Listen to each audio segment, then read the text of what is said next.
Hello అండి, నమస్తే. ఎద్దనపూడి సులోచనారాణి గారి నవల ప్రేమలేఖలు వింటున్నాం. మదన్, రవి కంఠం పలికింది. ఆ కంఠస్వరం వినగానే సుజాత చేతుల్లో టేబుల్ లైట్ జారిపోయింది. మై గాడ్, రవి వచ్చినట్టున్నాడు. మదన్ కంగారుగా చూశాడు. రాణి, మంచి సమయంలో వచ్చాడు. ఈ నాటకానికి అతనే స్వస్తి పలికిస్తాడు అంది సుజాత. నీకేమైనా మతిపోయిందా? అసలే అతను అనుమానంగా ఉన్నాడు. ఈ సమయంలో నిన్ను నా గదిలో ఒంటరిగా చూస్తే ఇంకేమైనా ఉందా? మన జీవితాలు అల్లరైపోతాయి. సుజా, ప్లీజ్, ఈ ఒక్కసారికి నా మాట విను. మనం తర్వాత మాట్లాడుకుందాం. నాకింకేం చెప్పకు. నాన్నగారికి అసలే ఒంట్లో బాగాలేదు. ఇదేదైనా గొడవ అయితే... తగ్గు స్వరంలో అంటూనే మదన్ సుజాతని బలవంతంగా బాత్రూంలోకి నెట్టి తలుపు దగ్గరికి లాగాడు. వస్తున్నా అంటూ తలుపు తీశాడు. సారీ రవి, బాత్రూంలో ఉన్నాను. తలుపు తీయటానికి ఆలస్యమైనందుకు సంజాయిషి చెప్పాడు. రవి లోపలికి వచ్చాడు. అతని ముఖం ఎప్పటిలా నవ్వుతూ ప్రసన్నంగా లేదు. తీక్షణంగా, గంభీరంగా ఉంది. కూర్చో రవి. మదన్ సోఫా దగ్గరికి వచ్చి రవి చూడకుండా తెలివిగా సిగరెట్ లైటర్, ఉత్తరం, టీపాయ్ క్రిందికి నెట్టాడు. రవి వచ్చి సోఫాలో కూర్చున్నాడు. మదన్, నీతో ఒక ముఖ్యమైన విషయం గురించి మాట్లాడాలని వచ్చాను అన్నాడు రవి. అతని కంఠం చాలా భారంగా, వ్యధాపూరితంగా ఉంది. ఏమిటది? అడుగు అన్నాడు మదన్. చాలా ముఖ్యమైంది. ఇది మనిద్దరికి సంబంధించింది. ఇంకెవరికీ తెలియకూడనిది అన్నాడు రవి. ఇక్కడ మనిద్దరం తప్ప మరెవ్వరూ లేరు. చెప్పు అన్నాడు మదన్. రవి క్షణమాగాడు. టీపాయ్ మీద ఉన్న పుస్తకం చేతిలోకి తీసుకొని చెప్పలేక చెప్పసాగాడు. మదన్, ఇది నా జీవితానికి సంబంధించింది. నువ్వు నిష్కపటంగా, నిర్మోహమాటంగా నాకు నిజం చెప్పాలి. ఆ నిజం ఎంత విపరీతమైనదైనా నేను భరించగలను. కానీ అబద్ధం మాత్రం సహించలేను. అతను గుండెల్లో బాధని అణుచుకుంటున్నట్టుగా ఛాతీ మీద చేత్తో రాసుకున్నాడు. అడుగు, నాకు తెలిసినంతవరకు నిజం చెబుతాను అన్నాడు మదన్. మదన్, నేను సుజాతని ప్రేమించాను. నిజం చెప్పాలంటే సుజాతతో పెళ్లి అయిన తర్వాత నా జీవితంలోకి ఒక వెలుగు, ఉత్సాహం వచ్చినట్టు భావించాను. సుజాత కూడా నన్ను ప్రేమించిందని అనుకుంటూ వచ్చాను. నాకేనాడూ అపనమ్మకమే రాలేదు. అదొక అందమైన కలలా బ్రతికాను. కానీ సుజాత నన్ను మోసం చేసింది. సుజాతకింత క్రితమే నీతో ప్రేమ వ్యవహారం ఉన్నట్టు తెలిసింది. సుజాత నీకు రాసిన ఉత్తరం, కానుకగా ఇచ్చిన సిగరెట్ లైటర్ నా కళ్ళబడినాయి. అవి చూడగానే నా కాళ్ల క్రింద భూమే కదిలిపోయినట్టుగా ఉంది. నిన్ను అడిగి నిజం తెలుసుకునే వరకు త్వరపడి నిర్ణయానికి రాకూడదనుకున్నాను. నిజం చెప్పు మదన్. అది నిప్పులా నా జీవితాన్ని నిలువునా దహించినా సరే, నా ఆనందాన్ని హరించినా సరే, సుజాతకి నీకు ఎప్పటి నుంచి పరిచయం ఉంది? అది మా పెళ్ళి అయ్యి మేమిక్కడికి వచ్చిన తర్వాత కూడా కొనసాగుతోందా లేదా అని అడిగాడు. మదన్ జవాబు చెప్పటానికి సిద్ధమవుతుండగా ఇంతలో అక్కడికి నౌకరు వచ్చాడు. అబ్బాయి గారు, హాస్పిటల్లో అమ్మగారికి క్యారియర్ ఇచ్చి వచ్చాను. క్రింద మీ భోజనానికి అన్ని టేబుల్ మీద పెట్టాను. నన్ను ఉండమంటారా, ఇంటికి వెళ్ళమంటారా అని అడిగాడు. క్రింద తలుపు వేసి వెళ్ళు అన్నాడు మదన్. వేశాను. ఇవిగో వంట ఇంటివి, స్టోర్ ఇంటివి తాళం చెవులు అంటూ ఇచ్చాడు. నౌకర్ తాళం చెవులు అందిస్తున్నాడు. మదన్ తీసుకుంటున్నాడు. రవి చేతిలో పుస్తకం యథాలాపంగా తిప్పటంతో జారి క్రింద పడింది. రవి వంగి దాన్ని తీస్తుండగా టీపాయ్ క్రింద ఉన్న సిగరెట్ లైటర్, ఉత్తరం కళ్ళబడినాయి. అవి అక్కడ చూడగానే అతను ఒక క్షణం నిశ్చేష్టుడయ్యాడు. అతని గుండెల మీద ఎవరో సమ్మెటతో బాదినంత బాధగా అనిపించింది. అతని ముఖంలోకి రక్తం పొంగి వచ్చింది. పుస్తకం మాట మరిచిపోయినట్టుగా సోఫాలో నుంచి లేచాడు. నిటారుగా నిలబడ్డాడు. మదన్ నౌకర్ని పంపేసి వెనక్కి తిరిగి వచ్చాడు. మదన్, మన మాటలు ఎవరూ వినలేదు కదా? తీక్షణంగా అడిగాడు. నో రవి, ఇక్కడ మన ఇద్దరం తప్ప ఇంకెవరూ లేరని చెప్పాను కదా. అతని పెదవులు నమ్మకంగా పలుకుతున్నా చూపులు కంగారుగా బాత్రూం వైపు తిరుగుతున్నాయి. రవి గదిలో అటూ ఇటూ పచార్లు చేస్తున్నట్టుగా తిరగసాగాడు. అతని గుప్పెట్లు ఆవేశం నిగ్రహించుకుంటున్నట్టుగా బిగుసుకున్నాయి. చెప్పు మదన్ అన్నాడు. ఏం చెప్పమంటావు? ఉన్న నిజాన్ని రవి అన్నాడు. సారీ, నేను చెప్పలేను రవి, ఎక్స్క్యూజ్ మీ. మదన్ బీరువా నుండి లిక్కర్ బాటిల్, గ్లాసు తీసుకువచ్చాడు. మదన్, నువ్వు చెప్పలేని నిజాన్ని నేను రుజువు చేయగలను అంటూనే బాత్రూం వైపు వచ్చిన రవి చటుక్కున దాని తలుపు తెరిచాడు. సుజాత అక్కడ బిక్క చచ్చిపోయినట్టుగా పాలిపోయిన బొమ్మలా నిలబడి ఉంది. రవి చూపుల్లో జుగుప్స, అసహ్యం నిండి ఉన్నాయి. సుజాత కళ్లల్లో నిస్సహాయత్వం, ప్రార్థన తొణకిసలాడుతున్నాయి. ఒక క్షణం మౌనంగా ఇద్దరూ ఒకరినొకరు చూస్తుండిపోయారు. రవి వెనుక గదిలో దూరంగా ఉన్న మదన్ ఇది చూడగానే చప్పున లిక్కర్ బాటిల్ అక్కడ పెట్టేసి టీపాయ్ మీద ఉన్న చాకు చేతిలోకి తీసుకున్నాడు. రవి అంటున్నాడు, నా వెనక ఎందుకింత నాటకమాడావు? ఇక నీ పిరికితనానికి స్వస్తి చెప్పు. మీ ఇద్దరి ఆనందానికి నేను అడ్డురాను. మనం కలిసి గడిపిన జీవితాన్ని పీడకలగా మర్చిపోదాం అన్నాడు. రవి, సుజాత అతని చెయ్యి పట్టుకోబోయింది. ఛీ! సుజాత చెంప చెళ్ళుమంది. ఈ తప్పంతా నీది కాదు, నాది. నిన్ను గుడ్డిగా ప్రేమించినందుకు తగిన శాస్తి చేశావు. ఈ పరాభవం జరిగి తీరాల్సిందే. అతను వెనక్కి తిరిగాడు. మదన్ చటుక్కున చాకు పట్టుకున్న చేతిని క్రిందికి దించి వెనక్కు పెట్టుకున్నాడు. రవి అతని వైపు వచ్చాడు. మదన్, ఇన్నాళ్ళు మీ ఇద్దరికి నేను అడ్డం తెలియలేదు. తెలిసిన తర్వాత ఒక్క నిమిషం కూడా ఉండను. నేను రేపే లాయర్ని సంప్రదించి అతి త్వరలో సుజాతకి విడాకులిస్తాను. మీరిద్దరూ ఈ దొంగాట మాని ధైర్యంగా మీ ఆనందం అనుభవించండి. ఆవేశంగా గబగబా అన్న రవి గాలి దుమారంలా అక్కడ నుండి వెళ్ళిపోయాడు. My god, what a scene! Madan bottle ఎత్తి గ్లాస్లోకి వంపుకొని వెనక్కు తిరిగేసరికి సుజాత అప్పటికే పమిట కొంగు నోట్లో కుక్కుకొని గది దాటి వెళ్ళిపోతోంది. సుజా, అతను పిలిచాడు. సుజాత పలకలేదు, తిరిగి చూడలేదు. అతను గదిగుమ్మం దగ్గరికి వచ్చేసరికే సుజాత మెట్లు దిగేసి వెళ్ళిపోయింది. చీచి, బంగారం లాంటి అవకాశం చేయిజారిపోయింది. మదన్ గొణుక్కుంటూ గదిలోకి తిరిగి వచ్చాడు. రవి మర్నాడు సాయంత్రం ఇంటిలో అడుగుపెట్టాడు. నిన్న మదన్ గదిలో సుజాతని చూసినప్పటి నుంచి ఇప్పటి వరకు ఈ 24 గంటలు 24 యుగాలుగా గడిచినాయి. అతని మనసంతా విషం తిన్నంత చేదుగా, నరకయాతనగా ఉంది. జీవితంలో ఒక్కొక్క సంఘటన మనిషిని ఇలా నడుం విరిగేటట్టు చేస్తుందని అతనికింతవరకు తెలీదు.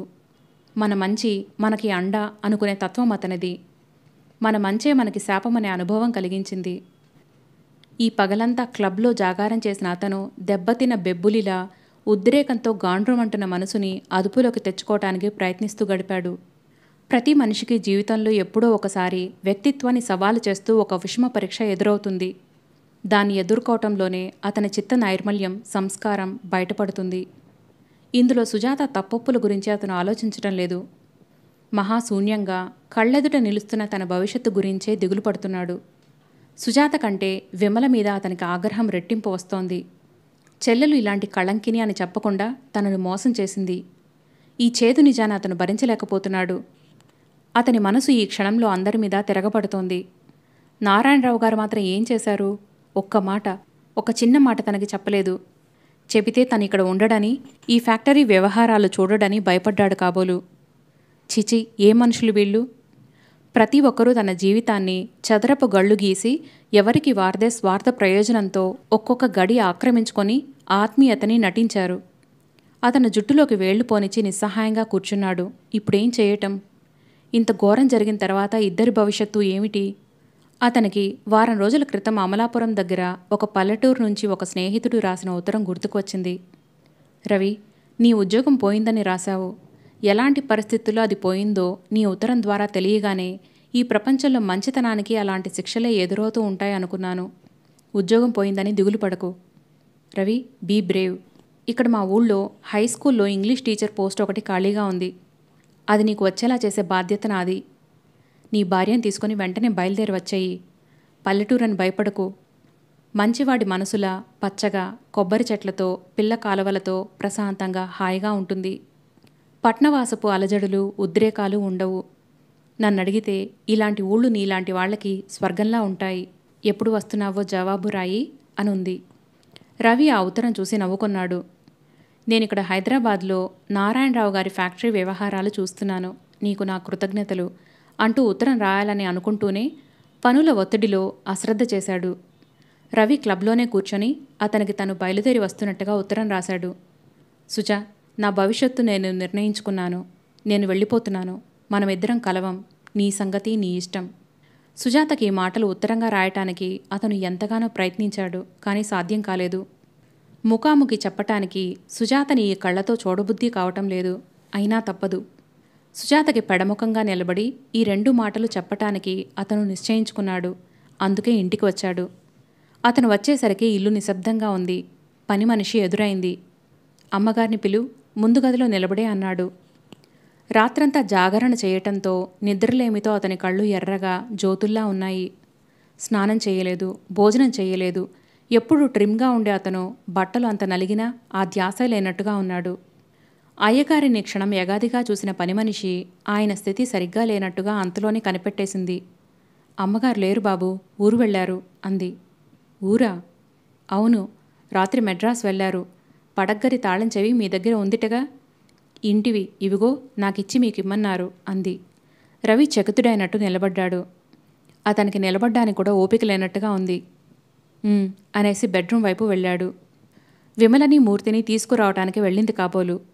వారిని తీసుకువచ్చి ఉన్న నిజాలని అబద్ధాలుగా మార్చి మళ్ళీ తన మనసులో ఉన్న మంచితనం బలహీనతకి కన్నీళ్లతో కాళ్లు పట్టుకోవటంతో ఎరవేసి ఏమీ ఎరగని అమాయకత్వం నటించడానికి కాబోలు.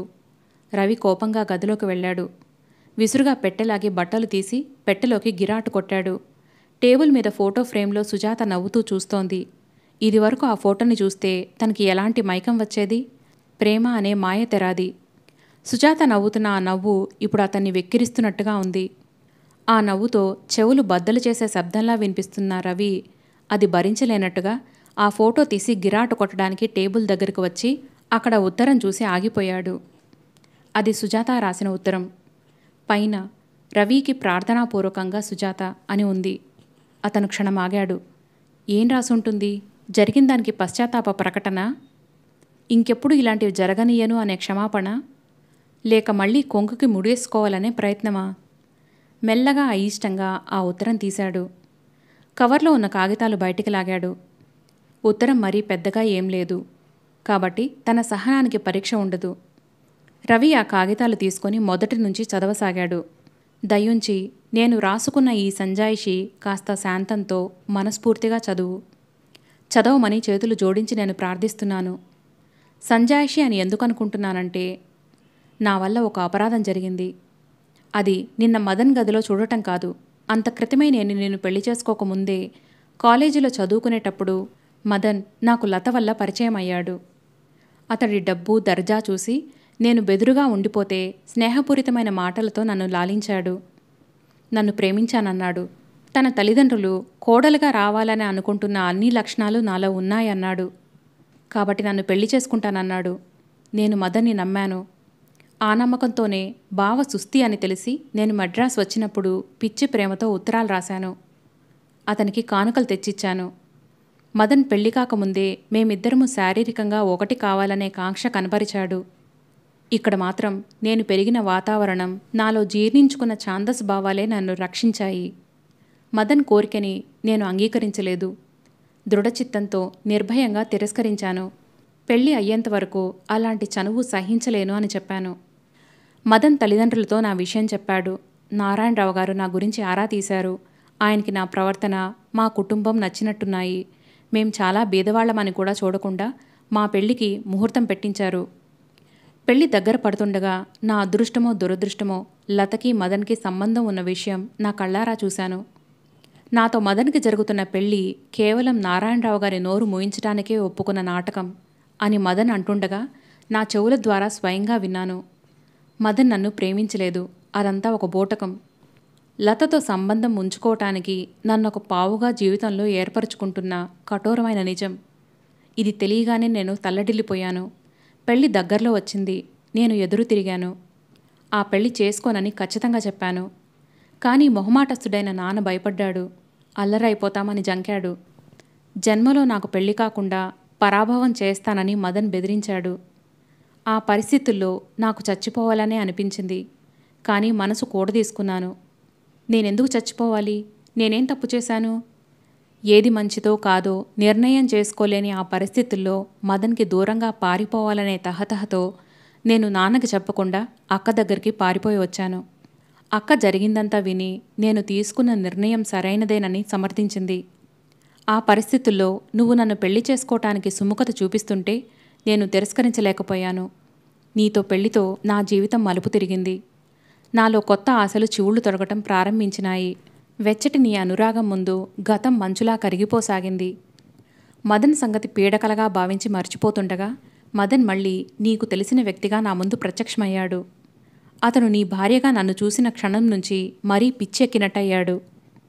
తనకి ప్రియురాలిగా ఉండమని, లేకపోతే నేను రాసిన ఉత్తరాలు నీకు చూపించి నా జీవితం సర్వనాశనం చేస్తానని బెదిరించసాగాడు. దేవుడు కూడా మదన్ వైపే ఉన్నట్టుగా మనం ఉద్యోగం పోగొట్టుకొని ఈ ఊరే రావటం, నువ్వు ఈ ఫ్యాక్టరీలో చేరటం జరిగింది.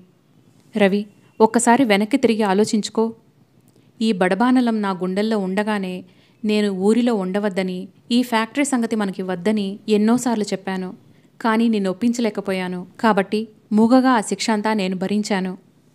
ఈ ఊరు వచ్చినప్పటి నుంచి మదన్ నేనెక్కడ ఒంటరిగా దొరుకుతానా అని వలలు విసురుతూనే ఉన్నాడు.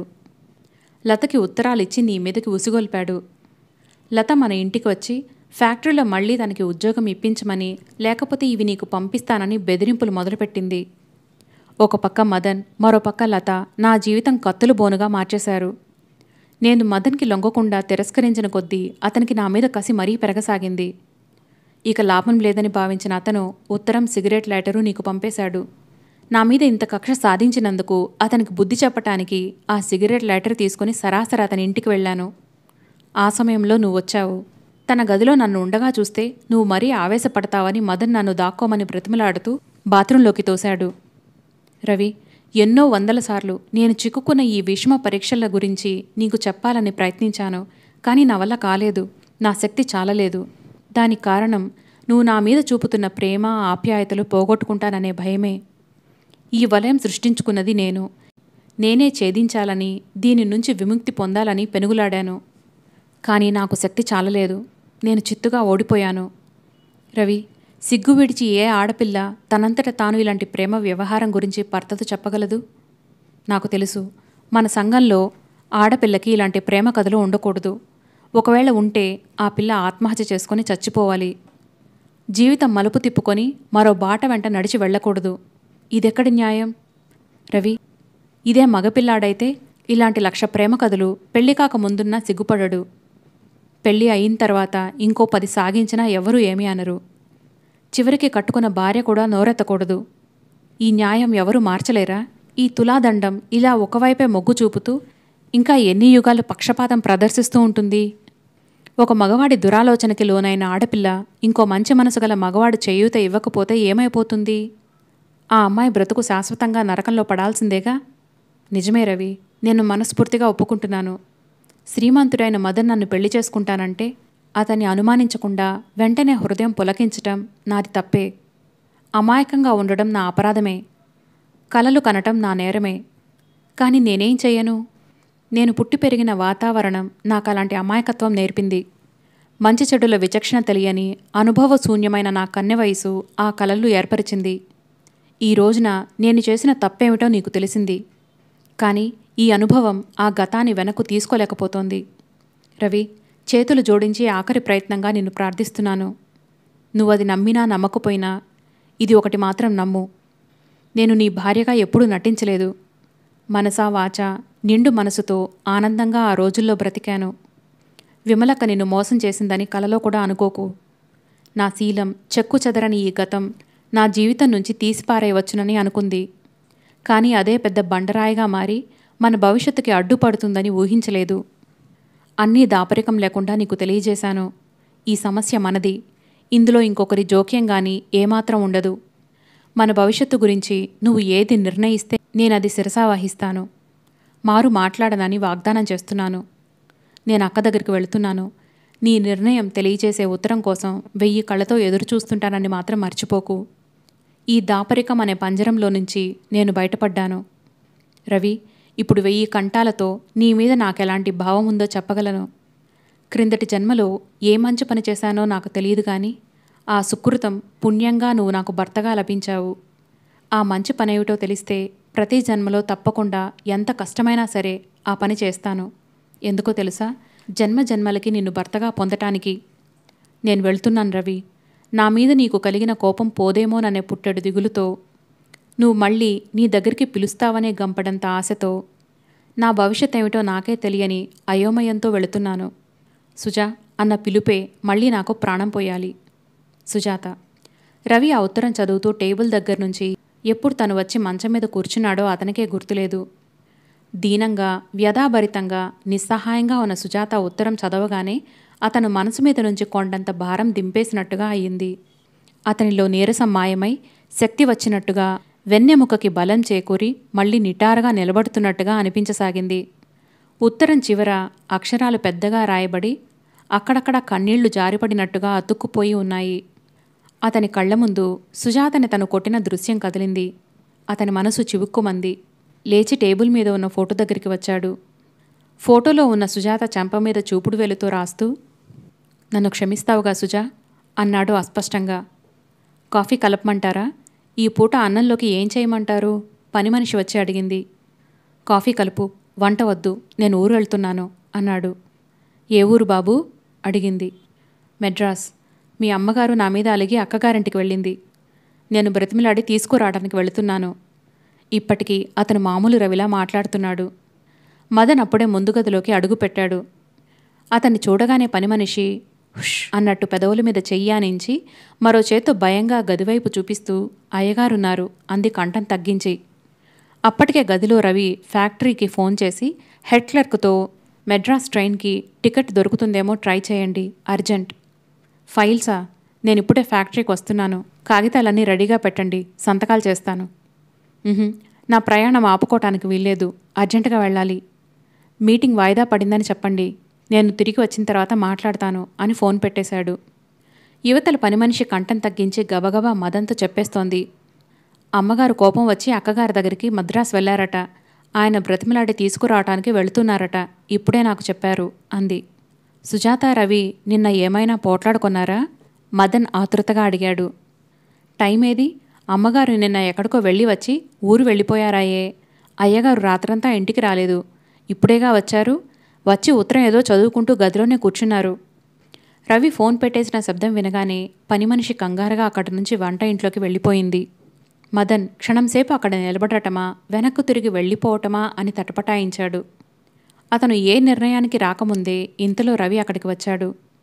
గబగబా బాత్రూం వైపు ముఖం కడుక్కోవడానికి వెళ్ళబోతున్న రవి మదన్ని చూడగానే చట్టుక్కున ఆగిపోయాడు. "హలో రవి" మదన్ తెచ్చిపెట్టుకున్న నవ్వుతో పలకరించాడు. "ఎందుకొచ్చావు?" రవి ఆగ్రహం అదిమి పెడుతున్న వాడిలా అడిగాడు. "సుజాత కోసం" నిర్భయంగా జవాబు చెప్పాడు. రవి మదన్ వైపు మెల్లగా వచ్చాడు. "సుజాత ఇంట్లో లేదా?" మదన్ నదురు బెదురు లేకుండా అడిగాడు. అతని నిర్భీతికి, నిర్లజ్జకి రవికి అసహ్యం కలిగింది.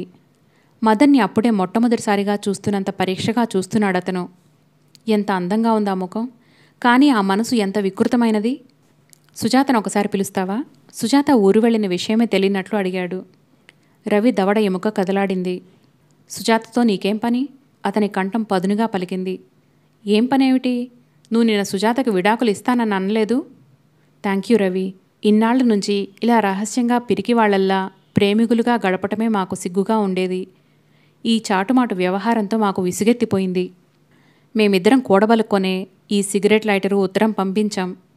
నిన్న సుజాత నా గదికి వచ్చినప్పుడు సంతోషంగా ఈ విషయం చెబుతోంది." మదన్ నోట్లో వాక్యం పూర్తి కాకముందే ఆ గదిలో పిడుగుపడ్డట్టుగా అతని శరీరం కదిలింది. గాలిలోకి లేచిన రవి చెయ్యి అతని ఈ చెంప ఆ చెంప వాయించింది. అంతలోనే అది గుప్పెటగా మారి ఎడాపెడా గుద్దింది. మరో 5 నిమిషాలలో మదన్ శరీరం మణుగురాళ్లు వచ్చి ఎడాపెడా తగిలినట్టుగా అయ్యింది.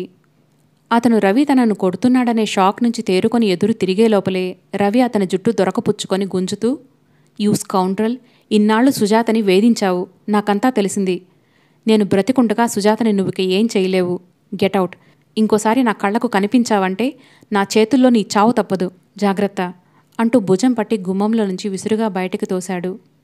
మదన్ మెట్ల మీద నుంచి బంతిలా దొర్లబోయి ఎంతో ప్రయత్నం మీద తనని తాను ఆపుకొన్నాడు. జీవితంలో ఎన్నడూ ఎరగని పరాభవం పొందిన అతను అక్కడున్న ఇరుగు పొరుగు విచిత్రంగా చూస్తుంటే నిప్పుల మీద నుంచి నడిచి వెళ్లిన మనిషిలా వెళ్లి కారులో కూర్చున్నాడు. అతని అవమానమంతా చేతుల్లోకి వచ్చినట్టుగా కారు కసిగా రైన సాగిపోయింది. "ప్రేము, ప్రేము" డేవిడ్ అప్పుడే ఇంట్లో అడుగు పెడుతూ పిలిచాడు. లత పలకలేదు. గది తలుపులు తీసే ఉన్నాయి. "బేబీ" డేవిడ్ కూతురు గదిలోకి వచ్చాడు. లత అప్పటికే టేబుల్ మీద ఉన్న సీసా, గ్లాసు తీసి కంగారుగా దాచబోయి చెయ్యి పట్టు తప్పి క్రింద పడేసింది. సీసా బళ్ళున బ్రద్దలైంది. అందులో ద్రవం నేలమీద పడటంతో ఒక్కసారి ఘాటైన వాసన గుప్పుమంది. డేవిడ్ ఒక క్షణం మాటరాని వాడిలా ఆ పగిలిన సీసా ముక్కల్ని, ఆ ద్రవాన్ని వింతగా చూడసాగాడు. "ఎక్స్క్యూజ్ మీ డాడీ" మొద్దుబారిన నాలికతో అంది లత. డేవిడ్ తలెత్తి కూతురు వైపు చూశాడు. లత బెదురుగా చూస్తూ తలదించుకుంది. కూతురు తాగుతుందని డేవిడ్కి ఇంతవరకు తెలీదు. అతని దృష్టిలో లత ఇంకా అల్లరి చిల్లరి పనులు చేసే చిన్నారి పాపే. చిన్నప్పుడు చాక్లెట్లు కావాలని ఏడిస్తే ఇప్పుడు ఖరీదైన వస్తువులు కావాలని, సినిమాలు చూడాలని, డబ్బుల కోసం మారాన్ చేస్తుంది, అంతే. కూతురు అంతవరకే తెలుసు అతనికి. తాగి ఉన్న లతని చూసి అతను నిశ్చేష్టుడయ్యాడు. ఆ క్షణంలో అతనికి పిచ్చి ఆవేశం, చెప్పలేనంత ఏడుపు కూడా వచ్చేసినాయి. బేబీ, నువ్వు నువ్వు అన్నాడతను తడబడుతూ. ఎక్స్క్యూజ్ చెప్పానుగా డాడీ అంది. ఎక్స్క్యూజ్ చెప్పావా? నువ్వు చేసిన ఈ పని ఎక్స్క్యూజ్ అన్న ఒక చిన్న మాటతో సరిపోతుందా అన్నాడు. అంతకంటే పెద్ద సంజాయిషి ఇప్పుడు ఇవ్వలేను తల విదిలిస్తూ అంది. ఎప్పటినుంచైంది నీకు ఈ అలవాటు? ఎన్నాళ్ళ నుంచి నా కళ్ళు కప్పుతున్నావు అడిగాడతను. అదంతా ఇప్పుడెందుకు అంది. నేను నిన్ను చాలా జాగ్రత్తగా పెంచుకున్నాననే అనుకున్నాను. ఇదా నా పెంపకం? డేవిడ్ పగిలిన గ్లాసు ముక్కల వైపు దీనంగా చూశాడు. చాలామంది తల్లిదండ్రులు అనుకునే మాట ఇదే డాడీ. పిల్లలు ఎదుగుతారు, వాళ్ళకి కొన్ని అలవాట్లు అవుతాయి. అవి తల్లిదండ్రులకి నచ్చకపోతే చెడిపోయారనుకుంటారు. అందుకే పిల్లలు తమ అలవాట్లని తల్లిదండ్రుల దగ్గర బయటపెట్టరు. వాళ్ల ముందు వాళ్ళు కావాలనుకునే ప్రవర్తననే నటిస్తారు అంది. బేబీ, నిరుత్తరుడైనట్టు అన్నాడు డేవిడ్. లేకపోతే నువ్వే చెప్పు, ఇప్పుడు నేనేం తప్పు చేశాను? నేనేం చెడిపోయాను? దాహం వేస్తే నీళ్లు తాగరా? ఆకలి వేస్తే భోజనం చేయటం లేదు? అందులోకి ఎన్ని రుచులు కావాలి? ఫిష్, మటన్, చికెన్, అలాగే ఇది కూడా ఒక రుచి అంది. ఎంత మారిపోయావు? నువ్వు నా బేబీవేనా అడిగాడు డేవిడ్. కాదు డాడీ, ప్రేమలతని. మీ పెద్దవాళ్ళు ఎందుకిలా మీ ఛాందస భావాలతో మమ్మల్ని చంపుకు తింటారు? నీతి, అవినీతి, శీలం, సింగినాదం అంటూ మా ప్రాణాలు వేపుకు తింటారు. హాయిగా సంతోషంగా తిరిగి అనుభవించాల్సిన వయసులో మా మనసులకి సంకెళ్ళు వేసుకోమంటారు. తాగకూడదు, తిరగకూడదు, ముసలమ్మలా మూల కూర్చోవాలి. అదేమంటే శీలం, జాగ్రత్త అంటారు. నాన్సెన్స్. శీలం అనే మాట ఈ దేశంలో ఆడపిల్ల మంత్రంలా పఠించాలి. జీవోత్సవంలా అన్ని కోరికలు చంపుకొని దానికి కట్టుబడాలి. పెళ్లి కావాలి మొర్రో అని ఏడ్చేవాళ్లకి శీలం. నాకెందుకు? ఏంటేంటో మాట్లాడేస్తోంది లత. ప్రేము, డేవిడ్ గద్దించాడు. Oh daddy, I'm already upset. Don't make a scene please. I'm sorry, very sorry. నువ్వు ఇప్పుడప్పుడే ఇంటికి తిరిగి వస్తావని అనుకోలేదు. నువ్వే చెప్పావుగా, ఏ తప్పైనా చేస్తే తర్వాత పశ్చాత్తాపడితే దేవుడి దగ్గర కూడా క్షమాపణ దొరుకుతుందని. ఎక్స్క్యూజ్ మీ, లీవ్ మీ అంది. నువ్వు చాలా మారిపోయావు అన్నాడు డేవిడ్. చెడిపోయిన దాని కూతుర్ని. నేను చెడిపోవటంలో వింతేం లేదు డాడీ అంది. ఏం వాగావే నువ్వు? మరుక్షణంలో లత చెంపలు అదిరిపోయాయి. డేవిడ్ ఆవేశంతో వణికిపోతున్నాడు. ఖబర్దార్, ఇంకోసారి ఆ మాట అంటే నిలువునా చీరేస్తాను. జాగ్రత్త. ఈడియట్, నువ్వు చెడిపోయిన దాని కూతురివా? కాదు, హద్దు అదుపు లేకుండా స్నేహితులతో తిరిగి చెడిపోయావు. నిన్ను చూసి నేను సిగ్గుపడాలి. చాలు, ఈ తిరుగుళ్ళు, వేషాలు ఇక కట్టిపెట్టు. చలం మధ్యాహ్నం వచ్చాడు. అతనికి నేను మాట ఇచ్చేశాను. అతనితో నీ పెళ్లి ఖాయం చేశాను అన్నాడు. పెళ్ళా? నాకా? నో. జీవితంలో ఒంటరిగా ధైర్యంగా బ్రతకలేని వాళ్ళకి పెళ్ళి. నాకెందుకు daddy? I hate marriage, I hate it అంది. నోర్ముయ్, నీ వాగుడు కట్టిపెట్టు. చలంతో నీ పెళ్లి జరిగి తీరుతుంది అన్నారాయన. నేను ఒప్పుకోకపోతే అంది లత. గదిలో నుంచి వెళ్ళబోతున్న డేవిడ్ వెనక్కు తిరిగాడు. I will kill you.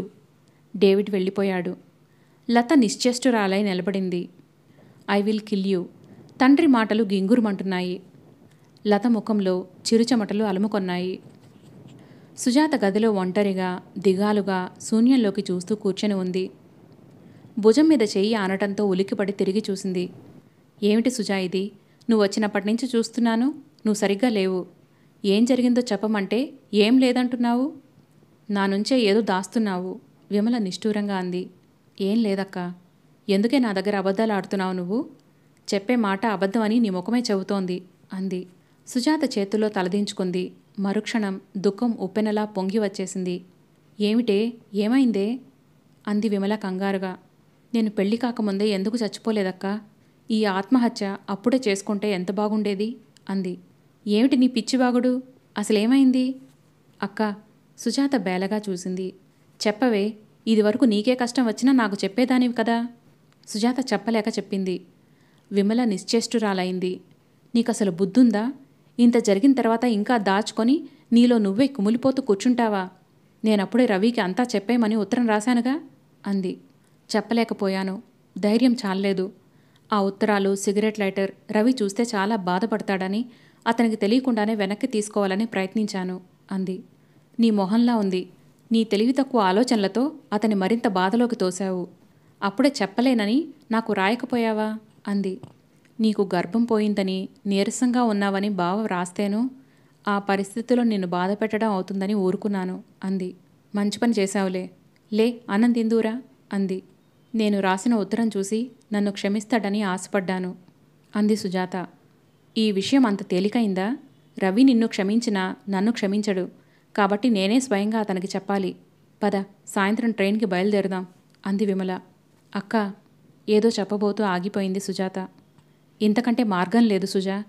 అతను పిలవకుండా మళ్ళీ వెళ్ళటం ఆలోచిస్తూ అంది సుజాత. ఏ, నీ అభిమానం అడ్డొస్తుందా అడిగింది విమల.